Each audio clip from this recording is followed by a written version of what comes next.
experience. Anyway, I had a request from. Let me just make sure I get her name right. I think I know what it is, but I want to make sure I get it right. Sorry, bear with me. Where did my inbox go?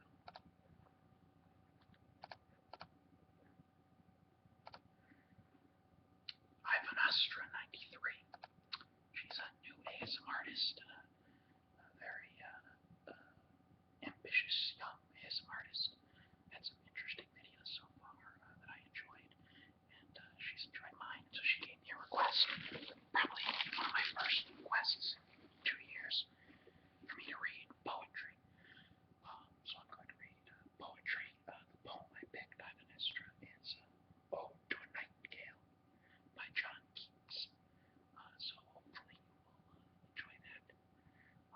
I know I haven't read a poem in a faux British accent in a very long time.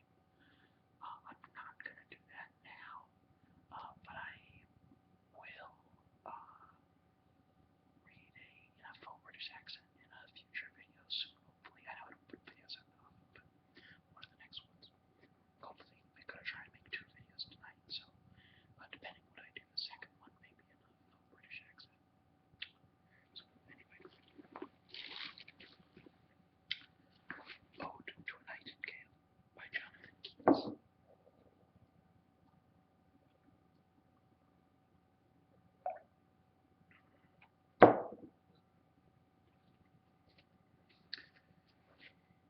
My heart aches, and a drowsy numbness pains my sense, as though of hemlock I had drunk, or emptied some dull opiate to the drains.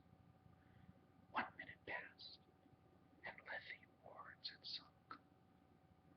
'Tis not through envy of thy happy lot, but being too happy in thine happiness, that thou, light-winged dryad of the trees, in some melodious plot of beechen green, and shadows numberless, singest of a summer in full-throated ease. Oh, for a draught of vintage that had been cold a long age in the deep-delved earth, tasting of flora and the country green dance, and provincial song, and sunburnt mirth.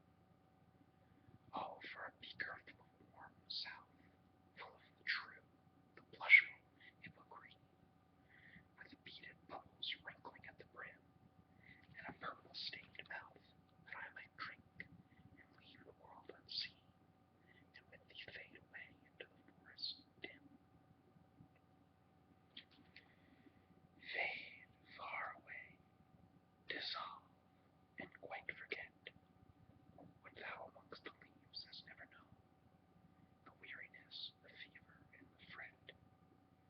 Here, where men sit and hear each other groan, where palsy shakes a few sad last grey hairs, where youth grows pale and spectre thin and dies, where but to think it to be full of sorrow and leaden-eyed despairs, where beauty cannot keep her lustrous eyes, or we love pine at them beyond tomorrow.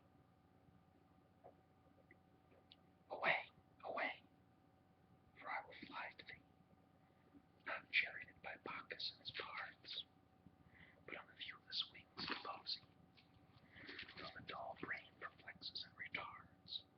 Already with thee tender is the night, and haply the queen moon is on her throne, clustered around by all her starry fays.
Was not born for death, immortal bird.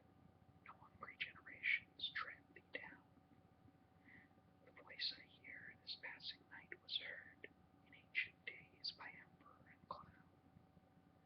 Perhaps the self-same song had found a path through the sad heart of Ruth on sick Rome.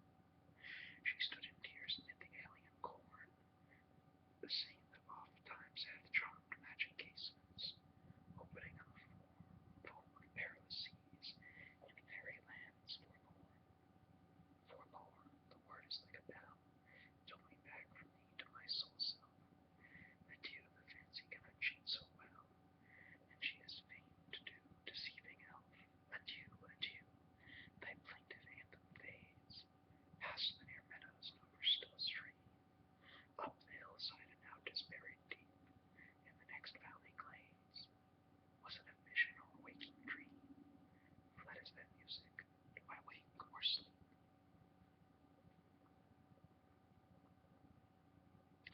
A few words on that poem. I have not read that poem in 6, 7 years, so forgive me if I interpreted that wrong. Um, it's a very dark poem, but also very beautiful, very poignant. I think it's a little too dark sometimes. The romantic poets, they seem to, he says, told me back to my soul self. They're so self-absorbed and they become miserable. That's, to me, the path to misery is to be so closed in on yourself